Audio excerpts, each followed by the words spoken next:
Halo, Shalom Bapak Ibu teman-teman semuanya. Puji Tuhan, siang ini kita berkumpul kembali di ibadah PD BPS. Puji Tuhan ya, hari ini kita bersyukur bisa kembali berkumpul dengan mengikuti ibadah mulai dari BPS pusat sampai teman-teman di BPS daerah, walaupun kita hanya mengikuti dari media virtual, tapi tidak mengurangi berkat dan kebersamaan kita. Saya harap semua Bapak Ibu dan teman-teman sekalian dalam kondisi sehat. Mungkin ada beberapa dari Bapak Ibu yang mungkin hari ini sudah berkantor. Saya ucapkan selamat bekerja dan stay safe. Ya. Nah, mungkin sebelum kita mulai ibadah kita, alangkah baiknya kita saling menyapa ya untuk mencairkan suasana kita dulu. Saya minta Bapak Ibu coba mengaktifkan kembali audionya. Nanti ketika saya ucapkan apa kabar teman-teman semua, nah Bapak Ibu menjawabnya dengan mengacungkan jempol luar biasa seperti iya. Coba Bapak Ibu mengaktifkan audionya dulu supaya kita mencairkan suasana ya. Nanti ketika saya menyebutkan apa kabar teman-teman, Bapak Ibu membalasnya dengan luar biasa sambil mengacungkan jempol dengan semangat. Oke, apa kabar teman-teman semua? Luar biasa. Kurang semangat ya ini ya, ulang. Saya ucapkan selamat. Apa kabar? Luar biasa. Oke, terima kasih Bapak Ibu sekalian. Sekarang kita akan masuk ke ibadah kita. Sebelum memulai ibadah kita, saya mohon kesediaan Bapak Ibu untuk menonaktifkan kembali audionya. Mari kita menenangkan hati dan pikiran kita untuk kita masuk ke dalam firman Tuhan. Sebelum memulai firman Tuhan kita, mari kita mengangkat pujian penyembahan, Sentuh Hatiku.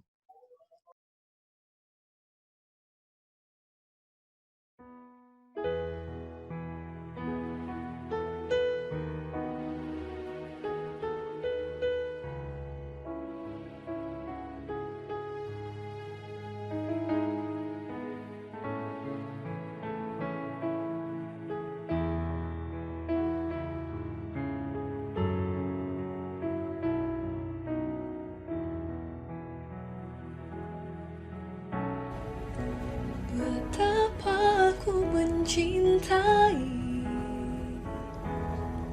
segala yang telah terjadi. Tak pernah sendiri jalani hidup ini, selalu menyertai. Betapa ku menyadari di dalam hidupku ini, Kau selalu memberi rancangan terbaik oleh karena kasih.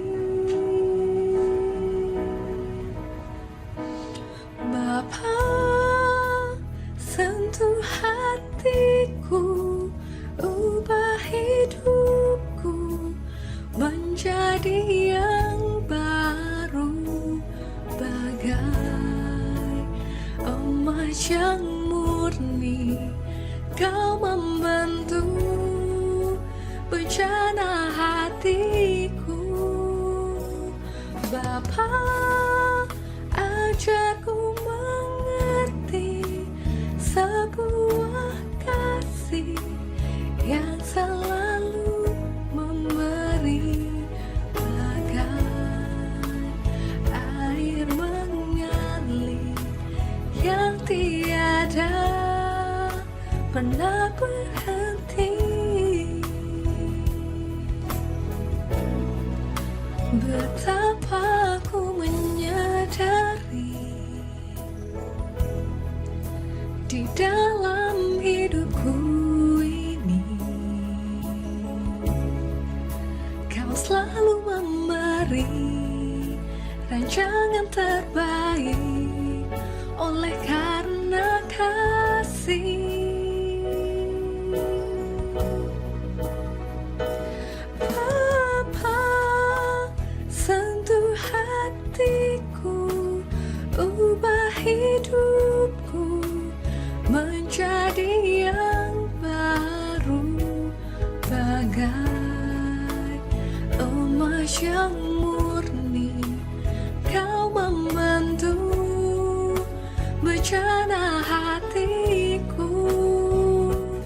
Bapa, ajarku mengerti sebuah kasih yang selalu memberi, bagai air mengalir yang tiada pernah berhenti.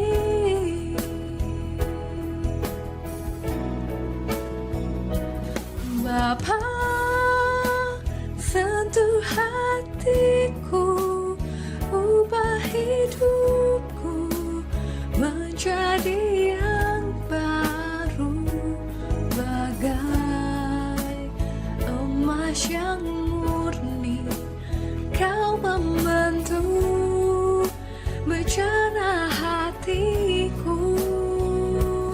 Bapa, ajarku mengerti sebuah kasih yang selalu memberi, bagai air mengalir yang tiada pernah berhenti, bagai air mengalir yang tiada pernah berhenti.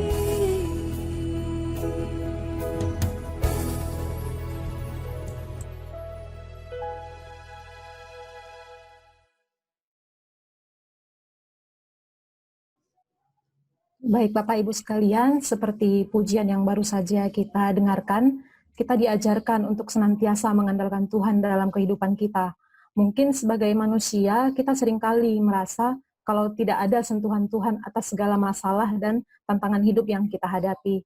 Kita juga seringkali tidak menyadari bahwa perjalanan hidup kita menentukan sejauh mana kita dapat merasakan jamahan Tuhan. Jadi akhirnya kita sering sekali mengandalkan diri kita sendiri dan lupa akan karya Tuhan dan berkat Tuhan atas kita. Untuk itu Bapak Ibu sekalian dan teman-teman saya yang kasihi, saya mengingatkan kembali, mari kita mengingatkan diri kita kembali bahwa segala hal yang ada dan terjadi dalam hidup kita adalah berasal dari Tuhan dan sudah menjadi tanggung jawab kita untuk melakukan yang terbaik bagi Tuhan. Namun yang terutama dari itu semua, kita harus senantiasa mengikut sertakan jamahan Tuhan. Yang paling penting adalah saya ingatkan kembali, jamahan Tuhan itu adalah yang terutama, pilihan yang utama, bukan menjadi pilihan yang terakhir kita. Bapak Ibu sekalian dan teman-teman yang saya kasihi, kita akan masuk ke dalam pembacaan firman Tuhan. Namun sebelumnya saya undang Bapak Ibu sekalian agar kita bersama-sama bersatu di dalam doa, agar ibadah kita ini dapat berjalan lancar dan menjadi persembahan yang harum di hadapan Tuhan. Mari kita berdoa. Bapa kami yang kudus, yang kekal, yang kami sembah hanya dalam nama Yesus Kristus, mengucap syukur Bapa atas segala kasih dan berkat yang Kau berikan, sehingga kami dapat menjalani hari-hari kami dengan penuh berkat. Dan terima kasih juga Bapa, karena Engkau telah memberkati kami hingga kami dapat berkumpul kembali di ibadah PDBPS di siang hari ini. Dan bersyukur Bapa, kami bisa berkumpul hanya untuk memuliakan nama-Mu saja. Bapa yang baik, Bapa yang kekal, hari ini kami akan mendengarkan sebagian dari firman-Mu Tuhan. Kiranya firman-Mu yang kami dengarkan bisa menjadi terang dan pedoman di dalam hidup kami. Kami berdoa juga agar kiranya Bapak Pendeta yang menyampaikan firman di siang hari ini, Engkaulah yang memakai beliau Tuhan, sehingga firman yang beliau sampaikan adalah firman yang berasal daripada Engkau saja. Kami mohon ampun Bapa atas segala salah dan dosa yang telah kami perbuat, agar kiranya kami layak menerima berkat yang daripada-Mu saja. Inilah kami Tuhan, berkatilah ibadah kami, mulai dari awal, pertengahan, hingga akhirnya. Amin. Baiklah Bapak Ibu sekalian, sebelum kita masuk ke dalam pembacaan firman, mari kita menyanyikan kembali puji-pujian penyembahan, Ku Tahu Bapa Peliharaku.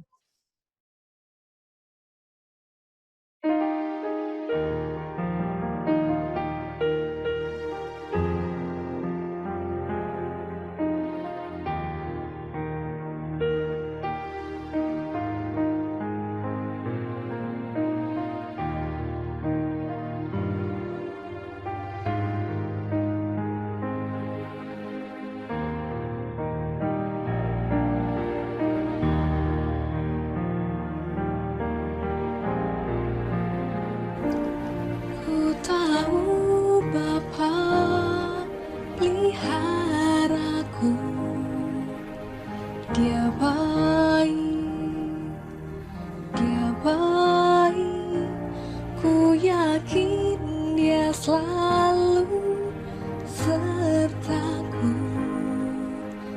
Dia baik bagiku.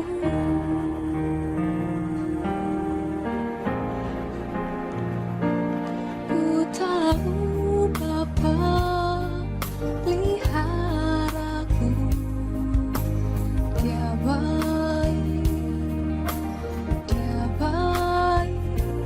Ku yakin Dia selalu sertaku. Dia baik bagiku. Lewat badai cobaan, semuanya mendatangkan kebaikan. Ku tahu Bapa peliharaku. Dia baik bagiku.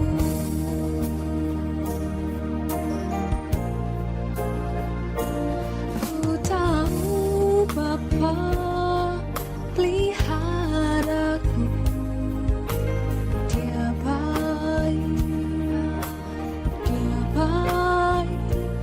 Ku yakin Dia selalu sertaku. Dia baik bagiku. Lewat badai cobaan, semuanya mendatangkan kebaikan. Ku tahu Bapa peliharaku. Dia baik bagiku.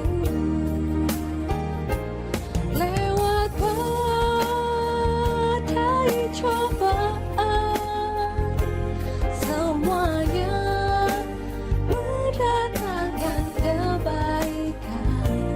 Ku tahu Bapa peliharaku. Dia baik bagiku. Dia baik bagiku.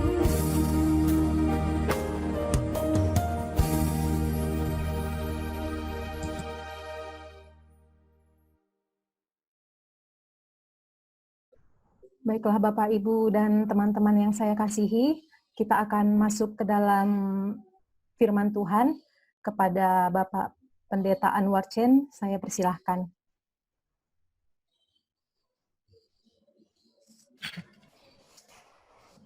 Saudara yang terkasih, shalom buat kita semuanya. Shalom. Yang buat kita semuanya bisa bertemu lagi dalam ibadah online ini ya. Ini satu kesempatan pertama saya melayani komunitas BPS secara virtual gitu. Ya ini memang sesuatu yang baru kita eksplor bersama ya.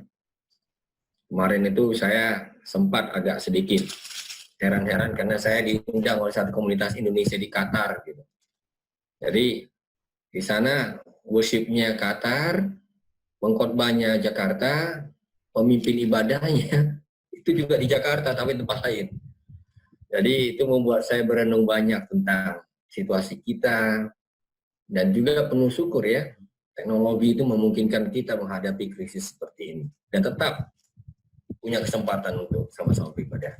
Nah, mari kita jadikan kesempatan berharga ini sebagai suatu kesempatan bagi kita untuk bersama-sama bersekutu di dalam Tuhan dan tentu memetik kebenaran firman Tuhan. Kita berdoa. Kami mohon ya Roh Kudus, supaya Engkau ya Tuhan berbicara kepada kami melalui firman-Mu yang akan kami baca bersama, kami pahami, kami gali kebenarannya, lalu kami lihat Tuhan bagaimana ini menyapa hidup kami sekarang, dalam situasi kami ya Tuhan, dalam era yang sekarang ini kami kenal sebagai new normal. Terima kasih ya Tuhan untuk kesempatan ini. Kiranya Engkau-lah yang menyiapkan hati kami, jadikan lahan yang subur, bagi benih firman-Mu untuk bertumbuh dalam Kristus. Amin. Ibu Bapak, saudara terkasih, hari ini kita akan berbicara secara khusus sebuah tema yang menurut saya menarik, yaitu hidup yang bertanggung jawab, ya, sesuai dengan apa yang Tuhan berikan. Memang bacaannya cukup panjang, saya persilakan kita untuk melihat teks kita, Matius pasal 25.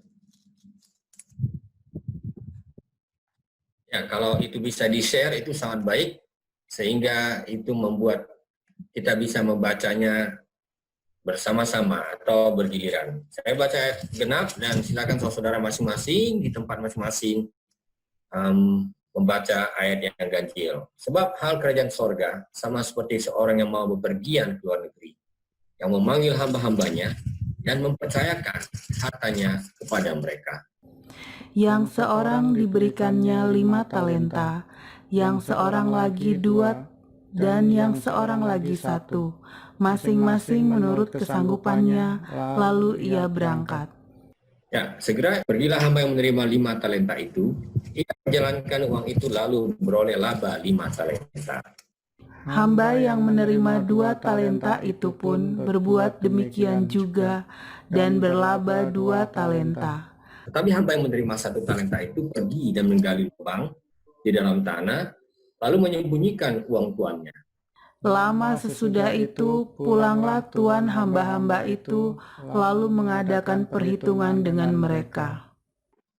Hamba yang menerima 5 talenta datang dan ia membawa laba 5 talenta. Katanya, Tuan, 5 talenta Tuan percayakan padaku. Lihat, aku telah beroleh laba 5 talenta.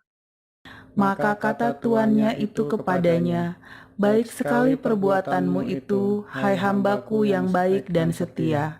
Engkau telah setia dalam perkara kecil, aku akan memberikan kepadamu tanggung jawab dalam perkara yang besar. Masuklah dan turutlah dalam kebahagiaan tuanmu. Lalu datanglah hamba yang menerima Tuan, 2 talenta Tuan percayakan padaku. Lihat, aku telah beroleh laba 2 talenta. Maka kata tuannya itu kepadanya, baik sekali perbuatanmu itu, hai hambaku yang baik dan setia. Engkau telah setia memikul tanggung jawab dalam perkara yang kecil. Aku akan memberikan kepadamu tanggung jawab dalam perkara yang besar. Masuklah dan turutlah dalam kebahagiaan tuanmu.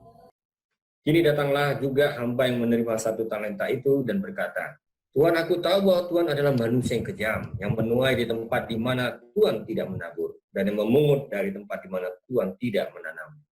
Karena itu aku takut dan pergi menyembunyikan talenta Tuan itu di dalam tanah. Ini, terimalah kepunyaan Tuan. Maka jawab tuannya itu, hai kamu hamba yang jahat dan malas. Jadi kamu menuai di tempat di mana aku tidak menabur, dan memungut dari tempat di mana aku tidak menanam. Karena itu, sudahlah seharusnya uangku itu kau berikan kepada orang yang menjalankan uang, supaya sekembaliku aku menerimanya serta dengan bunganya. Sebab itu ambillah talenta itu daripadanya, dan berikanlah kepada orang yang mempunyai 10 talenta itu. Karena setiap orang yang mempunyai, kepadanya akan diberi sehingga ia berkelimpahan. Tetapi siapa yang tidak mempunyai, apapun juga yang ada padanya akan diambil daripadanya. Dan campakkanlah hamba yang tidak berguna ini ke dalam kegelapan yang paling gelap. Di sanalah akan terdengar ratap dan kertak gigi. Demikian pembacaan firman Tuhan kita. Berbahagia kita semua yang membuka hati kita untuk menyambut firman Tuhan ini. Saudara yang terkasih, izinkan saya share screen ya, supaya kita juga bisa mengikuti dengan membuka ayat-ayat tertentu dan melihat outline-nya. Ya, izinkan saya. Ya, mari kita mulai dengan soal pertanggungjawaban. Nah, pertama-tama kita ingat, kita ini hidup dalam dunia yang memang sangat berubah. akibat pandemi. Dan saya percaya konteks pandemi ini menolong kita untuk menyadari betapa berharga hidup ini sebagai pemberian yang perlu dirawat dan diperjuangkan. Jadi sisi baik dari sebuah pandemi yaitu orang jadi semakin bisa menghargai pemberian Tuhan. Saya kira ini sesuatu yang memang nyata ya. Yang tadinya misalnya ya karena saya pelayanannya di gereja, sering tentu saya melihatnya dalam konteks gerejaan juga ya. Nah, karena orang berpikir, wah gereja itu biasa-biasa aja, tidak menarik. Ternyata ketika gereja nggak bisa dilakukan, tiba-tiba banyak orang jadi tertarik, ingin menunggu waktu kapan itu ada kesempatan lagi gitu ya. Jadi ya memang luar biasa juga perkembangan ini, dan ini menolong kita untuk benar-benar menghargai kembali apa yang Tuhan sudah anugerahkan kepada kita. Jadi pemberian paling mendasar kita mengakui itu adalah hidup itu sendiri, ya. Dan itu kita miliki tanpa melakukan apapun. Nah ini dia. Oleh karena itu, memang kalau ini kita renungkan, kita membuat kita menyadari, memang dari awal pun, ketika Tuhan menciptakan manusia sebagai imago Dei, gambarnya, rupanya penciptaan itu sendiri sudah mengandung sebuah tanggung jawab, yaitu tanggung jawab untuk mengelola ciptaan. Kejadian pasal 1 ayat 28 mengatakan, ya, baik kalau kita buka dan baca bersama-sama, karena ini dasar utama bagi kita untuk mengerti soal pertanggungjawaban.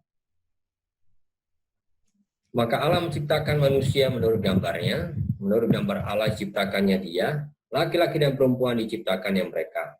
Allah memberkati mereka, lalu Allah berfirman pada mereka, beranak cuculah dan bertambah banyak, penuhilah bumi dan taklukkanlah itu, berkuasalah atas ikan-ikan di laut, burung-burung di udara, dan atas segala binatang yang merayap di bumi. Rupanya ketika Tuhan menciptakan manusia, pertama-tama tentu dia merayakan sisi prokreatifnya. Ya, salah satu bagian yang merupakan mandat ilahi untuk kita tentunya adalah beranak cucu, mempunyai keturunan melalui lembaga keluarga. Kalau itu Tuhan izinkan. Tapi sangat menarik, rupanya mandat untuk membangun sebuah keluarga itu langsung dilanjutkan dengan mandat untuk mengelola ciptaan. Tentu ada dua tujuannya. Karena kalau kita bicara soal hidup berkeluarga, pada waktu yang sama untuk melangsungkan hidup ini, kita sangat perlu juga pada waktu yang sama mencari nafkah. Dan mencari nafkah ya salah satunya adalah tentu mengelola ciptaan yang ada ini. Apapun yang tersedia oleh Tuhan bagi kita, yaitu kita kelola dengan sebaik-baiknya. Tapi itu tidak cukup. Rupanya ciptaan ini tidak hanya untuk dimanfaatkan sebesar-besarnya bagi tujuan manusia, tapi kita juga diizinkan Tuhan untuk mengelolanya, mempertahankannya, untuk benar-benar memikirkan soal kelangsungan atau keberlangsungannya, yang sekarang disebut dengan istilah sustainability. Saya kira itu. Jadi rupanya pemberian di Kejadian 1, awal dari segala sesuatu itu sekaligus sudah disertai dengan panggilan untuk bertanggung jawab. Jadi hidup kita ini nggak pernah hanya sebuah pertanggungjawaban kepada manusia di kulit bumi ini. Dalam perspektif orang beriman, hidup ini adalah sebuah pertanggungjawaban kepada pencipta. Paralel ya, sehari-hari kita mempunyai bermacam-macam komitmen, tanggung jawab, sesuai dengan kesempatan, pemberian yang Tuhan berikan, tapi juga pada waktu yang sama, kita memang ditanya, bagaimana kita sudah memanfaatkannya bagi orang lain, bagi ciptaan, dan tentu bagi Tuhan. Jadi itulah sebabnya sangat terkenal sebuah peribahasa Jerman yang mengatakan, jede Gabe ist eine Aufgabe. Setiap Gabe itu pemberian, itu sekaligus adalah Aufgabe, sekaligus adalah tugas, kewajiban, tanggung jawab. Menarik ya, itu permainan bahasa itu diungkapkan oleh Käthe Kollwitz, seorang seniman Jerman, kira-kira yang hidup pada Perang Dunia. Nah, tapi kita menyadari yang disebut talenta pemberian itu enggak seragam. Nafas hidup sama, kita menghirup udara yang sama, karena itu beresiko ya di era pandemi ini. Tapi pemberian ilahi sebagai bekal hidup sangat bervariasi, jumlah dan jenisnya. Nah, saudara, saya ajak untuk melihat, kadang-kadang orang kalau membaca Alkitab satu talenta, dia lewatkan begitu saja, berhenti, dia kira ini receh. Enggak. Satu talenta itu kira-kira emas 35 kg. Bisa bayangkan itu, emas 35 kg, besar sekali itu. Dengan kata lain, Tuhan tidak memberikan yang recehan kepada kita. Dia memberikan karunia yang sesungguhnya sangat besar. Ya. Nah, dan itu setara dengan pendapatan pekerja di zaman itu, rata-rata selama 20 tahun. Jadi kisah perumpamaan. Jangan ada orang justru terlalu underestimate, terlalu anggap enteng kepada apa yang dimilikinya sebagai pemberian Tuhan. Ya, tidak ada orang yang terlalu miskin talenta sebenarnya dalam hidup ini. Nah, oleh sebab itulah kita harus yakin bahwa memang kepelbagaian talenta dan juga besaran yang berbeda-beda itu sebenarnya bagi Tuhan tidak soal. Kita nggak pernah berharap kita akan seragam dan serba setara. Masing-masing lahir dengan kepelbagaian. Saya kira ini paling terasa dalam satu keluarga, ya. Kalau ada punya anak 3, 4, 5, zaman dulu sampai 14 gitu. Lahir dari kandungan yang sama, rahim yang sama, tapi lihat bermacam-macam. Saya masih ingat tuh ketika Obama menjadi presiden. Kan gitu. Waktu itu sampai ada sebuah perbandingan yang membuat saya memang berenung juga ya. Bagaimana Obama yang pernah sekolah di Jakarta kemudian jadi presiden sebuah negara adidaya, presiden pertama dari orang yang berwarna, itu ternyata mempunyai sepupu di Afrika yang sampai saat itu masih jadi sopir. Yang satu presiden, yang satu sopir. Saya bayangkan luar biasa gap-nya. Tapi sebenarnya kalau kita lihat dalam perspektif bacaan firman Tuhan hari ini, itu sah-sah saja sebenarnya. Ya, kita tidak harus sama, kita tidak harus menjadi Obama. Kalau kita dimungkinkan menjadi Barack Obama, ya kita berjuang untuk itu. Tapi kalau tidak, seperti sepupunya pun oke. Asal hidup ini dijalankan, atau menurut istilah tadi itu dengan satu talenta itu toh digunakan dengan sebaik-baiknya demi sebuah pertanggungjawaban. Ya, itulah sebabnya orang-orang yang kelihatannya bekerja sehari-hari, mengais rezeki, berjuang dari pagi sampai malam, yang kelihatannya tidak diperhitungkan dalam strata sosial di masyarakat, sebenarnya itu adalah orang-orang yang harus kita akui sebagai pahlawan-pahlawan kehidupan. Yang memang karunianya diberi satu talenta, istilahnya, tapi dia lakukan, ya, dia tidak bermalas-malasan menunggu semuanya datang mengalir dari sorga sana. Bahkan, ironisnya, izinkan saya sedikit agak ekstrim ini.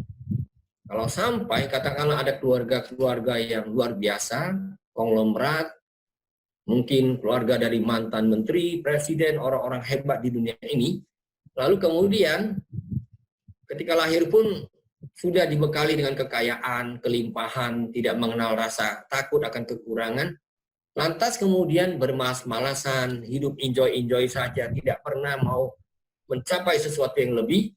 Sebenarnya ini termasuk orang-orang yang menyiakan talenta itu, yang ada di dalam kisah tadi. Nah, sangat menarik ketika kita bicara soal talenta ini, izinkan saya mengaitkannya dengan apa yang pernah dibahas di dalam dunia pendidikan.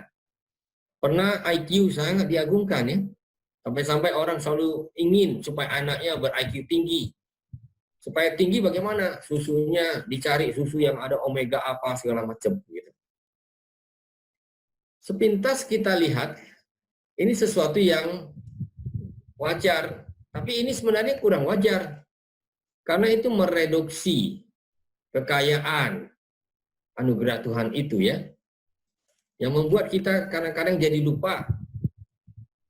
Ya, itu membuat kita jadi tereduksi sebenarnya. Nah, syukurlah bahwa tahun 1880-an ada pandangan yang sudah lebih holistik mengoreksinya. Matematika bukan segala-galanya. Diperlukan satu pemahaman yang lebih komprehensif. Yang itu yang dikenal sebagai multiple intelligence. Itu dikemukakan oleh Howard Gardner, profesor di Harvard. Ya, kalau memang kita bakatnya di musik, puji Tuhan, pakailah. Ada orang yang sangat berbakat di visual spasial. Saya sendiri termasuk orang yang paling lemah di visual spasial. Kalau kemana-mana, tanya alamat, saya pasti termasuk orang yang pertama-tama nyasar. Dan nanti kunjungan kedua, ketiga masih bisa nyasar. Itu kelemahan visual spasial. Ya, jadi meneruskan yang tadi saya sampaikan, pemahaman yang lebih holistik tentang soal talenta ini menolong kita untuk menghargai keragaman. Ternyata tidak ada orang yang sama persis. Bahkan dalam satu keluarga pun kita sangat berbeda-beda satu sama lain. Ya, kalau dulu memang logika matematika itu sangat diagungkan, sekarang orang benar-benar lebih menghargai lagi. Ya, seni, termasuk juga kemampuan verbal. Saya lihat ini kemampuan verbal ini justru sangat penting, apalagi kalau orang mau jadi politikus. Mungkin ya bekerja di BPS tidak terlalu penting kemampuan verbal ini. Termasuk juga interpersonal, bagaimana orang berelasi satu sama lain, memahami orang lain, berempati dengan orang lain. Itu berbeda-beda dari satu orang kepada orang lain. Bahkan yang menurut saya luar biasa penting sekarang ini, apalagi di era-era yang sulit, kemampuan intrapersonal. Bagaimana orang mengelola emosinya, sesuatu yang berada di dalam dirinya, supaya ini bisa benar-benar menjadi satu kehidupan yang lebih seimbang. Dan belakangan, tahun 2000-an kira-kira, Gardner bahkan mengusulkan ada satu lagi kemampuan yang dia sebut sebagai kemampuan moral eksistensial. Nah, ini yang paling dekat dengan yang religius. Dan barangkali itu juga yang kemudian diterjemahkan sebagai EQ dan SQ. EQ adalah emotional quotient, bagaimana orang mengelola situasi-situasi yang dihadapi. Dan kemampuan itu berbeda-beda dari satu orang kepada orang yang lain. Karena ada orang yang memang sedikit saja ada masalah, wah, sudah berantakan hidupnya. Tapi ada orang yang hidup sudah begitu sulit pun ternyata punya daya tahan dan daya juang yang hebat. Nah, itu jadi variasi itu memang cukup menentukan bagaimana kita sukses. Makanya sekarang sukses sangat sering didefinisikan tidak lagi secara linear. Ya. Dan yang menurut saya sangat penting bagi anak-anak Tuhan itu salah satu talenta yang melibatkan eksistensi kita, yaitu eksistensial tadi. Bahwa kita punya kesempatan untuk benar-benar menyadari bahwa memang sangat penting kita sungguh-sungguh punya orientasi spiritual dalam hidup ini. Nah, saya mengajak kita untuk membaca firman Tuhan, yaitu dari Matius pasal 5. Mari kita buka bersama-sama. Ya, Matius pasal 5. Matius pasal 6, kita akan baca ayat 19 sampai ayat yang ke-21. Saya bacakan buat kita semua. Janganlah kamu mengumpulkan harta di bumi ngengat dan karat merusakkannya, dan pencuri membongkar serta mencurinya. Tetapi kumpulkanlah bagimu harta di sorga. Di sorga ngengat dan karat tidak merusakkannya, dan pencuri tidak membongkar serta mencurinya. Karena di mana hartamu berada, di situ juga hatimu berada. Jadi sebenarnya ketika kita bicara soal investasi, Tadi perumpamaan tadi sebenarnya menggambarkan bagaimana semua karunia-karunia, pemberian-pemberian Tuhan itu kita investasikan, ya, sehingga hasilnya menjadi sebuah hasil yang dapat dipertanggungjawabkan kelak di hadapan pemberinya. Nah, investasi itu tentu tidak berhenti hanya apa yang kita bisa capai di kulit bumi ini. Investasi itu bagi orang-orang yang beriman dalam perspektif kekekalan, itu adalah investasi bagi kekekalan. Karena kita tahu sama tahu, semua karya sehebat apapun, itu akan kita tinggalkan.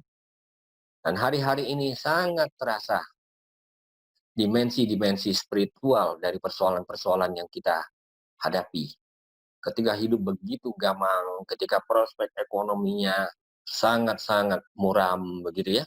Bahkan banyak kali mengatakan ini akan sebentar lagi menghadirkan sebuah tsunami ekonomi di dunia, termasuk Indonesia. Dalam saat-saat seperti itu, memang dengan rasa cemas, takut, gentar, sangat dibutuhkan sebuah orientasi spiritual ini. Sejenis SQ di antara kita. Dan saya percaya kesempatan beribadah seperti yang kita lakukan ini di tengah-tengah situasi pandemi, meskipun secara online, dengan segala kesulitan teknisnya kadang-kadang, ini adalah kesempatan bagi kita untuk kembali melihat bagaimana kita mempertanggungjawabkan segala pemberian itu. Dan benar-benar menginvestasikan hidup kita untuk kekekalan, untuk apa yang kekal. Dan apa yang kekal tentu saja langsung terkait juga dengan apa yang fana, yang bisa hancur, binasa, yang sementara. Oleh karena itulah, panggilan kepada kita adalah untuk bersyukur bagaimana Tuhan tetap melibatkan kita, apapun yang menjadi talenta yang kita miliki. Mari kita membuka nats terakhir yang akan kita baca hari ini. Saya ngajak kita membuka Roma pasal 12. Ya, Roma pasal 12.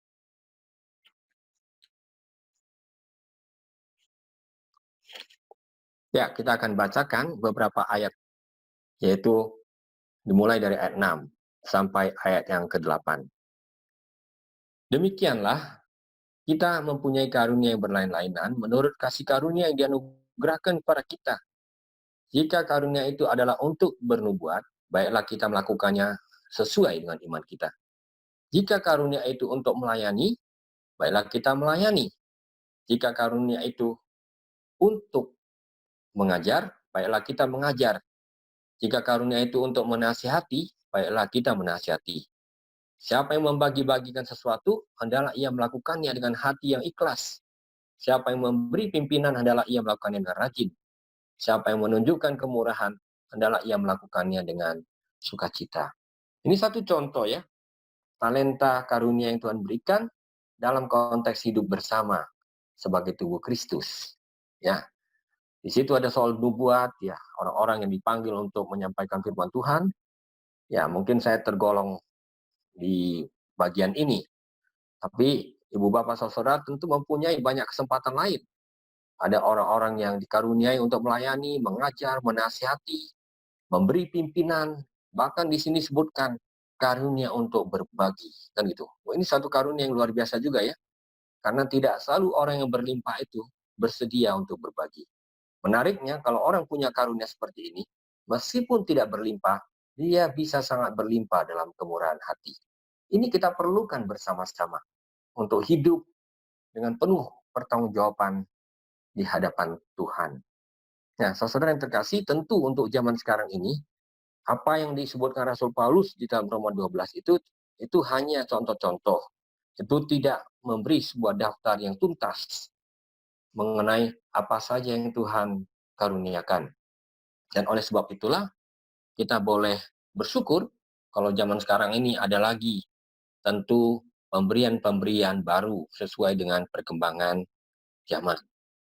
Ya, jadi kalau kita adalah orang yang dipanggil untuk menafsir angka-angka seperti saudara yang di BPS, orang-orang yang diberi kejelian untuk membaca data, menganalisis dan sebagainya, puji Tuhan. Mari kita manfaatkan itu untuk mengabdi kepada Dia, untuk mengabdi kepada negara. Ya, itu juga adalah sebuah pemberian Tuhan yang memang sangat besar nilainya. Ya, kalau itu katakanlah kita termasuk orang-orang yang dipanggil oleh Tuhan untuk memberikan semangat kepada orang lain, untuk menopang orang lain di dalam doa, mari kita lakukan itu. Saya ingat saya pernah mengatakan dalam salah satu ibadah di komunitas BPS, jangan pernah bayangkan ada orang yang tidak punya kontribusi dalam hidup ini. Kecuali orang-orang yang memang tidak peduli dan mau menyanyiakan segala-galanya. Tidak ada. Orang yang sakit pun masih punya kontribusi. Dan bisa saja dalam keadaan tubuh yang sangat lemah, sudah ringkih, masih tetap berpikir tentang bagaimana dia mendoakan bangsa ini. Mendoakan orang-orang yang dekat dengan hatinya. Benar-benar menyiapkan generasi selanjutnya untuk siap menghadapi hidup yang serba tidak pasti ini. Saudara yang terkasih, saya percaya inilah yang Tuhan ingin inginkan kepada kita pada ibadah siang hari ini. Supaya pertama-tama kita tidak pernah membanding-bandingkan mana punya talenta besar, mana yang punya talenta sedikit.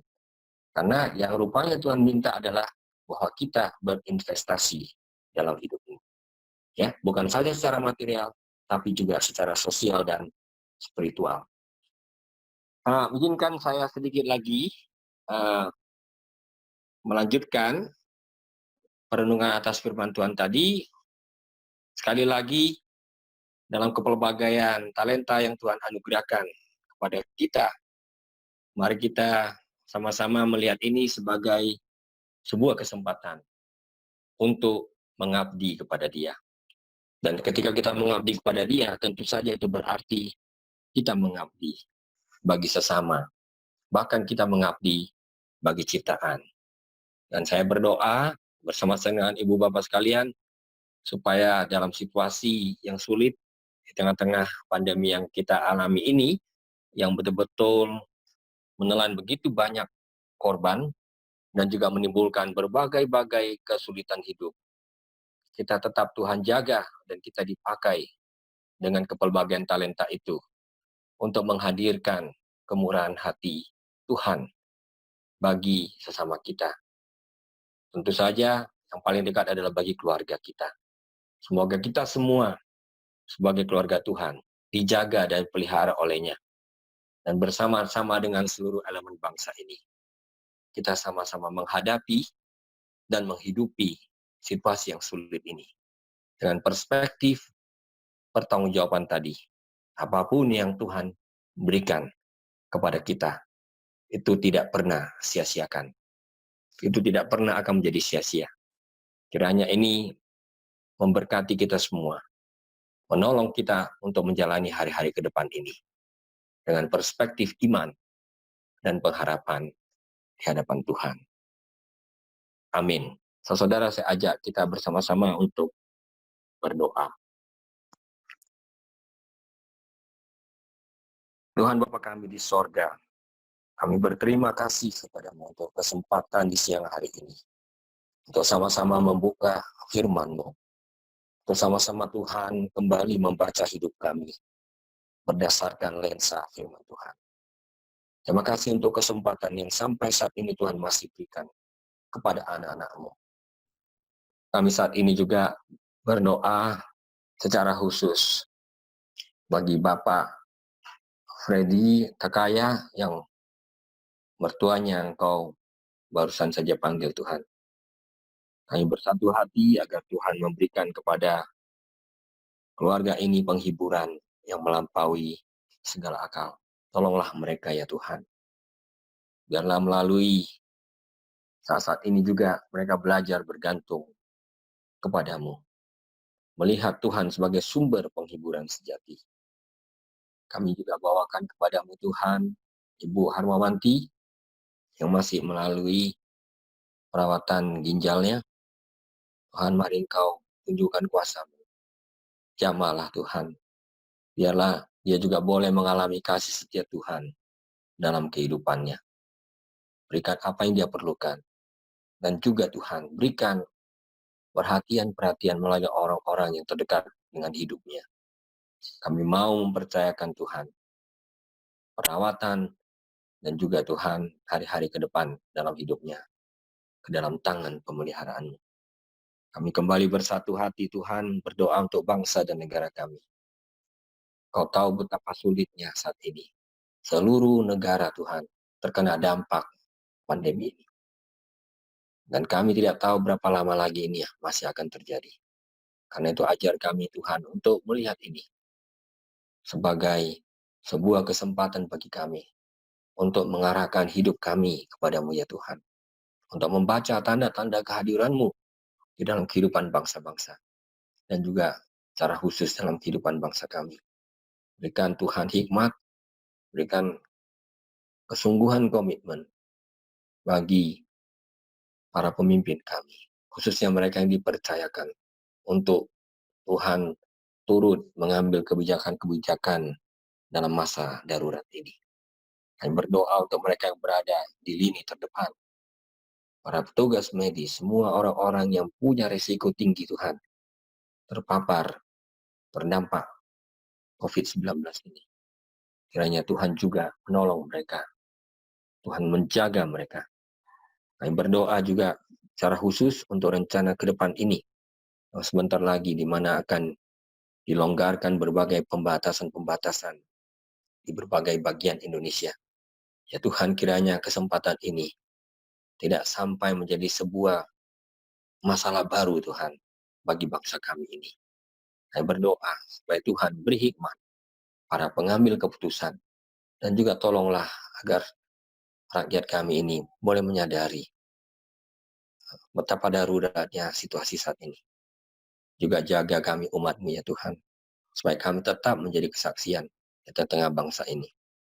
Ada banyak yang ingin kami doakan, tapi kami tahu Tuhan, Engkaulah yang paling mengerti isi hati kami. Karena itu kami angkatkan semuanya ini kepadamu. Kami mohon agar Engkau menjawabnya. Dalam nama Tuhan Yesus Kristus, Tuhan kami. Amin. Baik, terima kasih kepada Bapak Pendeta Anwar yang telah memberikan sharing firman kepada kita di siang hari ini. Mungkin ada beberapa hal yang saya catat dari firman Bapak hari ini yang mungkin relate banget sama kehidupan saya gitu. Jadi mungkin kita semua juga terkadang kita tidak mensyukuri hal-hal simple yang kita dapatkan saat ini gitu, seperti hidup kita. Hidup itu adalah hal-hal dasar yang Tuhan berikan kepada kita, namun kita seringkali membeda-bedakan apa yang kita miliki dengan apa yang orang miliki. Padahal seharusnya kita bersyukur, bukan berdasarkan banyak dan sedikitnya berkat yang kita peroleh, namun bagaimana cara kita untuk mengembangkan dan mempertanggungjawabkan talenta yang kita miliki kepada Tuhan nanti. Jadi mari saya ajak Bapak Ibu sekalian untuk senantiasa bersyukur atas setiap talenta yang kita miliki.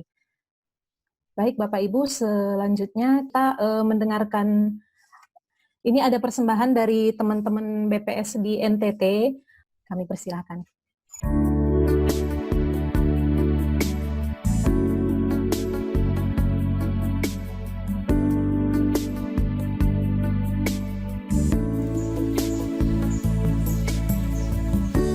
Engkaulah perisaiku saat badai hidup menerpaku. Janjimu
hidupku. Adapun Allah jalannya sempurna, janji Tuhan adalah murni. Dia menjadi perisai bagi semua orang yang berlindung padanya. Mazmur 18 ayat 31. Ku kan berdiri di tengah badai dengan kekuatan yang kau berikan. Sampai kapanpun ku kan bertahan, karena Yesus selalu menopang hidupku.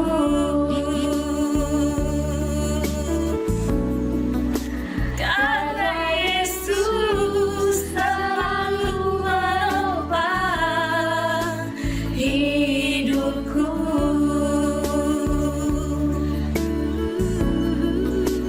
Karena Yesus selalu menopang hidupku.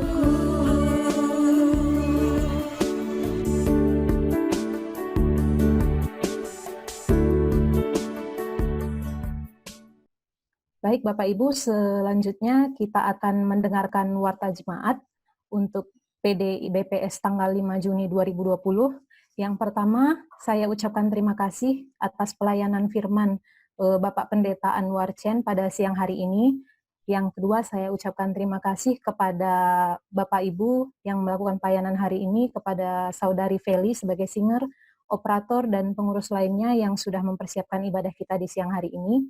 Dan selanjutnya saya ucapkan juga terima kasih kepada Persekutuan Doa BPS Provinsi NTT yang sudah memberikan pujian kesaksian kepada kita. Semoga terberkati dengan pujian hari ini. Dan selanjutnya saya berikan juga kesempatan bagi Bapak Ibu yang mungkin mempunyai kerinduan untuk memberikan kesaksian ataupun pujian dapat menghubungi para pengurus. Dan kami juga mengucapkan turut berduka cita sebesar-besarnya atas berpulangnya mertua dari Bapak Freddy Takaya dari BPS Provinsi Sulawesi Barat. Mari kita berdoa kiranya Tuhan memberikan penguatan dan penghiburan bagi keluarga yang ditinggalkan. Selanjutnya, pengurus dan keluarga besar Persekutuan Doa BPS mengucapkan selamat ulang tahun kepada Bapak Ibu dan rekan-rekan sekalian yang merayakan ulang tahun pada bulan Juni. Kiranya Tuhan senantiasa memberkati Bapak Ibu sekalian.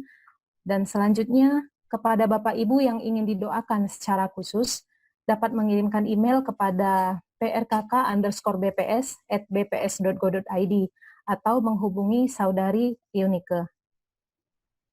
Selama ibadah daring, jemaat juga dapat memberikan persembahan melalui Bendahara Persekutuan Doa BPS atas nama Dewi Rismaya Marpawung, rekening BRI nomor 1257 0100 3703 502 dengan memberikan berita persembahan.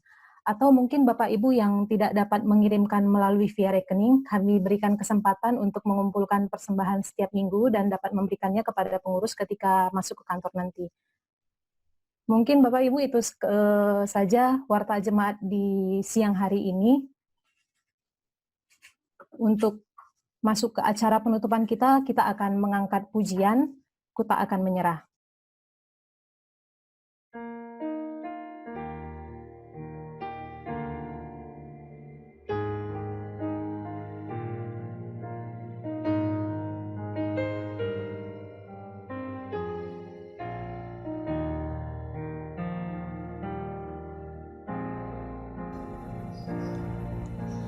Dalam segala perkara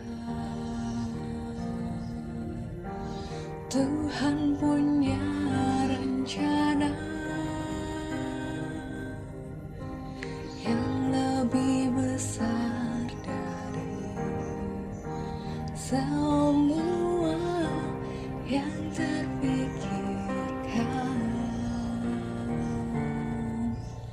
Apapun yang kau perbuat,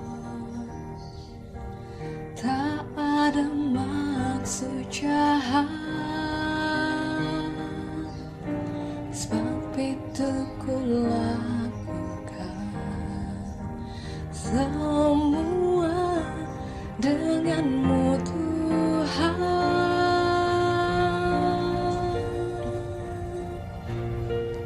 Ku tak akan menyerah pada apapun juga, sebelum ku coba semua yang ku bisa, tetapi ku berserah kepada kehendak-Mu. Hatiku percaya Tuhan punya rencana.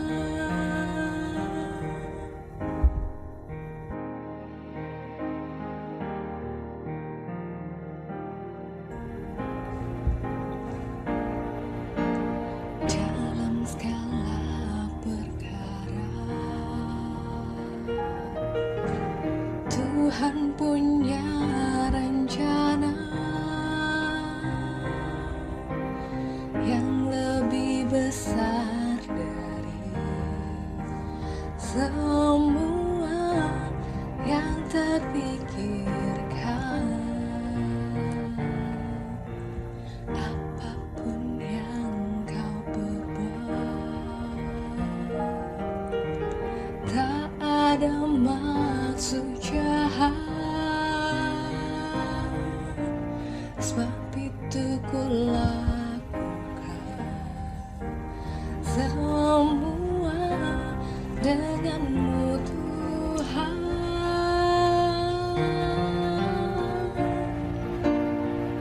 Ku tak akan menyerah pada apapun juga, sebelum ku coba semua yang ku bisa, tetapi ku berserah kepada kehendak-Mu. Hatiku percaya Tuhan punya rencana.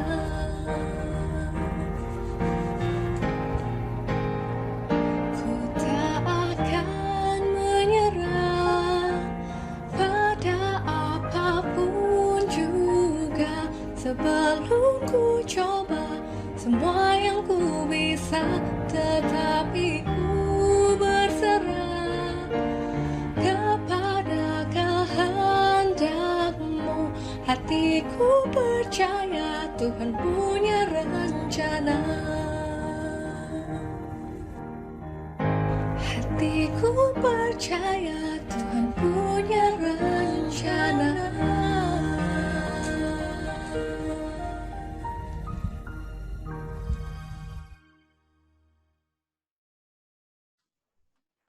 Baiklah Bapak dan Ibu sekalian, kita sudah sampai di acara penghujung ibadah PD BPS di siang hari ini. Sebelum menutup ibadah kita di siang hari ini, saya persilahkan kepada Bapak Pendeta untuk membawa kita ke dalam doa berkat. Kami persilahkan. Mari kita bersatu di dalam doa. Bapa, kami bersyukur untuk kesempatan berhimpun beribadah kepadamu dalam segala keterbatasan Tuhan. Tapi kami percaya Engkau tidak terbatas. Karena itu biarlah persekutuan kami ini menjadi berkat yang menguatkan kami Tuhan. Untuk bersama-sama, bersatu, berlutut, menyembah Engkau dalam roh dan kebenaran. Kiranya Engkau menguatkan kami semua untuk menjalani hari-hari ini. Dan untuk terus Tuhan melangkah ke depan. Terima kasih Bapak, kini kami akan berpisah satu sama lain. Kembali kepada irama tugas kami, kehidupan kami. Kiranya Tuhan yang terus menyertai kami, memberikan kami berkat damai sejahtera-Mu. Kami mohon Tuhan mendengarkan doa kami, khususnya ketika kami berdoa, seperti yang Engkau ajarkan kepada kami. Bapa kami yang di sorga, dikuduskanlah nama-Mu, datanglah kerajaan-Mu, jadilah kehendak-Mu di bumi seperti di sorga. Berilah kami pada hari ini makanan kami yang secukupnya, dan ampunilah kami akan kesalahan kami, seperti kami juga mengampuni orang yang bersalah kepada kami. Dan janganlah membawa kami ke dalam pencobaan, tetapi lepaskanlah kami daripada yang jahat. Karena Engkaulah yang punya kerajaan dan kuasa dan kemuliaan sampai selama-lamanya. Saudaraku, terimalah berkat Tuhan. kasih karunia Tuhan Yesus Kristus, kasih Allah Bapa, dan persekutuan Roh Kudus kiranya menyertai kita semua, sekarang dan selama-lamanya. Amin.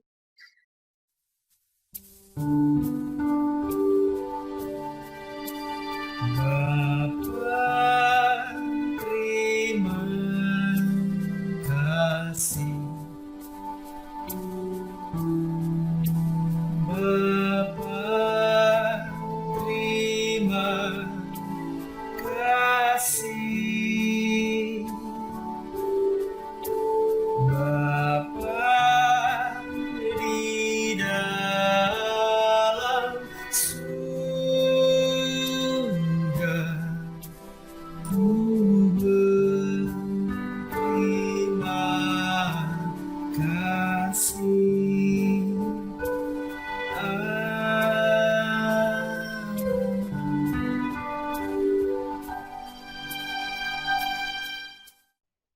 Baiklah Bapak Ibu sekalian, ibadah kita selesai.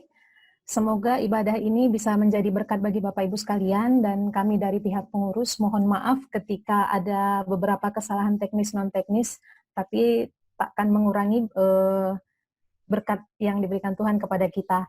Saya berharap teman-teman semua dalam keadaan sehat. Semoga kita dapat berkumpul di ibadah PD kita di minggu depan tanpa kekurangan apapun juga. Terima kasih, Tuhan memberkati kita semua. Amin.